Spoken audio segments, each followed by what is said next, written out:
4 किताबें नहीं बल्कि एक किताब दिखाई दी, लेकिन 4 पार्ट्स में। एग्जाम्पल के तौर पे 9 की एनसीईआरटी देखेंगे तो उसमें 4 लेसन है। पालनपुर गांव की कहानी, people as a resources, poverty as a challenge और food security in India. Palanpur गांव की कहानी में राइटर आपको ये समझा रहा होता है कि एक गांव जो कुछ सिटीज़ से जुड़ा हुआ है, जहाँ पर नॉर्मल इकोनॉमिकल ऑपरेशन हो रहे हैं, उन ऑपरेशन को किस तरीके से बूस्ट किया जाता है, वहाँ पर समस्याएं क्या हैं, जो वहाँ पर दलित हैं उनकी समस्या क्या है, जो छोटे किसान हैं उनकी समस्या क्या है, और उसके अलग अलग फील्ड की समस्या और उनके सोल्यूशन को समझाता है। और ये सोल्यूशन ही बेस बनता है अगले लेसन के लिए, यानी कि पीपल एज अ रिसोर्स के लिए। पीपल एज अ रिसोर्स में किताब पीपल को रिसोर्स के रूप में डेवलप करना सिखाती है, बताती है हेल्थ की इंपॉर्टेंस क्या है, एजुकेशन की इंपॉर्टेंस क्या है, इन सभी चीज़ों को बताने की कोशिश करती है। अब जब हम ये समझ गए हैं कि पीपल एक रिसोर्स है, उसको एक्सपैंड करना, उसको इन्हेंस करना बहुत ज़रूरी है, तब हम इस किताब के तीसरे लेसन पर लैंड करते हैं, जिसका नाम है पॉवर्टी एज अ चैलेंज। क्योंकि पॉवर्टी ऐसी चीज़ है जिसको अगर हम कम कर दें तो पीपल को एज अ रिसोर्स हम डेवलप कर सकते हैं। इसी वजह से आपको ये लेसन पढ़ना पड़ता है। और अगला lesson food security in India. Environmental, political, demographic. The question is, how do we feed a growing population? Poverty को कम करने का सबसे बेहतरीन तरीका है कि आप किसी को फूड सिक्योरिटी दे दीजिए, उसको खाने की, पहनने की, उसको अच्छा पानी पीने की, इन सभी चीज़ों की अगर आप सिक्योरिटी दे दें तो उसका डेवलपमेंट अपने आप ही हो जाएगा। लेकिन जब आप क्लास 10th की एनसीईआरटी देखते हैं तो उसका पहला लेसन ही डेवलपमेंट है। इस लेसन में आप ह्यूमन डेवलपमेंट के बारे में सीखते हैं कि डेवलपमेंट किस तरीके से वर्क करता है, अलग अलग लोगों के लिए डेवलपमेंट के मायने क्या हैं, किस तरीके से डेवलपमेंटल मूवमेंट्स चलाए जाते हैं, किस तरीके से डेवलपमेंट एक सोसाइटी को शेप करता है। और उसके बाद जब ये लेसन फिनिश होता है तुरंत ही आप पढ़ते हैं sectors in Indian economy. So therefore, if you want to look at the challenges of the informal economy, I would urge that we should actually focus on the informal urban sector of the economy, which is a large chunk, which segment, which is 95. जिन लोगों को food security मिल गई है, जिनका थोड़ा सा development हो गया है, उन्होंने अलग अलग सेक्टर्स बना लिए हैं।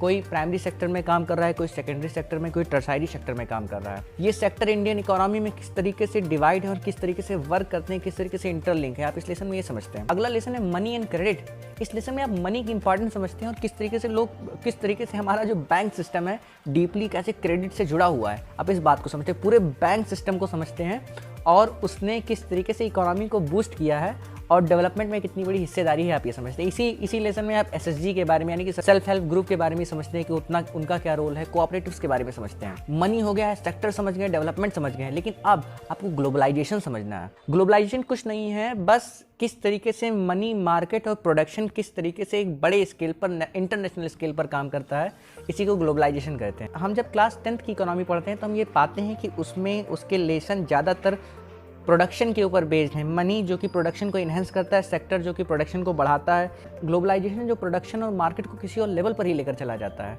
इस स्थिति में जो कंज्यूमर है, यानी कि जो उस गुड्स और सर्विस को कंज्यूम कर रहा है, उसके राइट्स कहीं दब ना जाएं, कहीं ख़राब ना हो जाए। जो मल्टीनेशनल कंपनियां हैं वो उसको कहीं दबा ना दें, इस वजह से उसको कुछ राइट्स देने पड़ते हैं।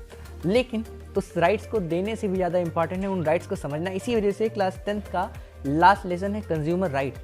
कोई सोच भी नहीं सकता है, इवन मैंने भी इकोनॉमी पढ़ने से पहले ये सोचा नहीं था कि कंज्यूमर राइट भी इकोनॉमी का एक टॉपिक हो सकता है। तो अभी तक ये पूरी बुक, जो कि 2 अलग बुक्स हैं, ये दोनों एक बुक जैसी नजर आई हैं। अच्छा, क्लास 11th और 12th की इकोनॉमी की किताबों को अगर हम देखें, पहली किताब जो इंडियन इकोनॉमी को समझाती है और 12 वाली किताब जो कि मैक्रो और माइक्रो इकोनॉमी पर फोकस करती है, इस पर बेस्ड है। इसमें से एक किताब स्टैटिक्स की भी है।